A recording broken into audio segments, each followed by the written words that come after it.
Kalau kita lihat, semua seni pertahan diri itu mempunyai kebatinan.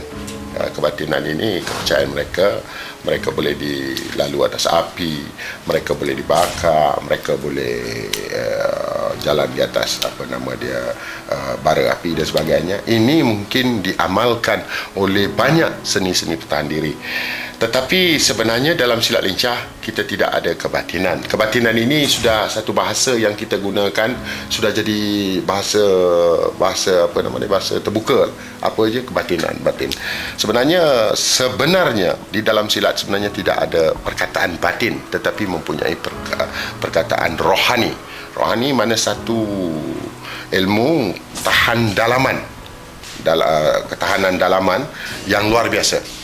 Dan ini tidak semesti seorang ahli silat saja mempunyai kekuatan rohani.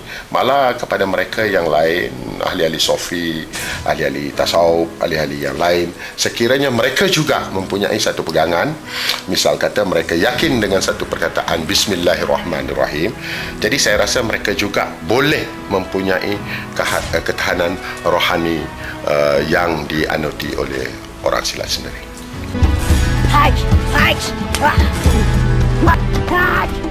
In silat, one's spiritual strength plays an important role when learning both the steps and the art form.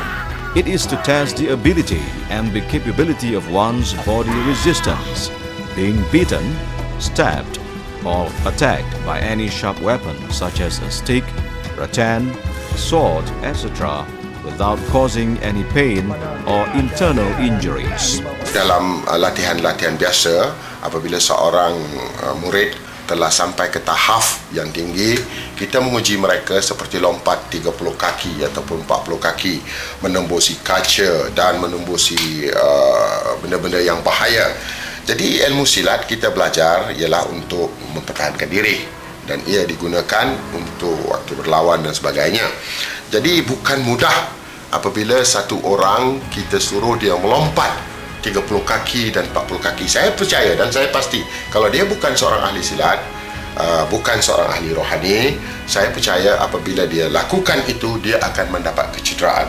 Walau sedikit banyak mesti akan menghadapi kecederaan. Testing one's spiritual strength will be done in a special ceremony called lime ceremony. Proses ini adalah undang-undang yang kita sendiri berikan, dan ada juga undang-undang yang telah ada di dalam Islam sendiri, seperti tegahan itu dan tegahan ini. Jadi setiap proses ini mestilah dilalui oleh ahli silat. Kerana kita tahu orang silat dulu apabila dia sudah mempunyai ilmu persilatan, apa yang telah diberitahu oleh guru saya kepada saya dan guru-guru yang lain, di zaman itu siapa yang kuat, macam mana Perdana Menteri kita sendiri pernah berkata, siapa mempunyai belantan yang kuat pada waktu itu, dialah yang berkuasa. Jadi ilmu silat pada waktu itu, siapa yang mengamalkan, mereka boleh menakluki daerah dan kadang-kadang sampai ke negeri, kerana orang silat ini adalah panglima, dan mereka ini adalah ahli-ahli yang boleh menggunakan ilmu persilatan. Jadi di sinilah guru-guru di zaman kemudian ini, selepas 40 tahun ini, telah melahirkan bahawa sebagai seorang ahli silat perlu ada pantang larang seperti mana yang disebutkan tadi, supaya mereka tidak akan menjadi ganas atau menjadi liar untuk melakukan suatu perkara yang ditegah oleh agama dan undang-undang.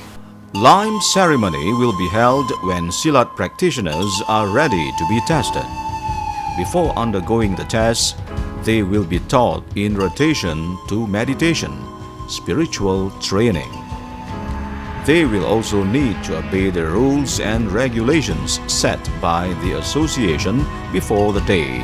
Certain practices such as no killing of any living thing, pulling grasses or cutting nails, etc., 1 week before the lime ceremony.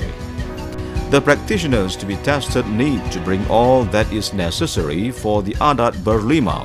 Apabila kita sudah menamatkan seorang murid, biarlah ilmu itu berkekalan, dan biarlah beban badannya yang telah dipukul, diuji, dikaji uji dan sebagainya. Selepas kita lakukan ujian tamat, ada baik kita mandikan agar tubuh badan itu lebih sihat, lebih gagah dan tidak ada apa-apa kecederaan yang akan berkekalan di dalam tubuh badan, seperti mana disebut wahum ma kuntum aina ma kuntum. Jadi tidak ada sesuatu perosakan dalaman.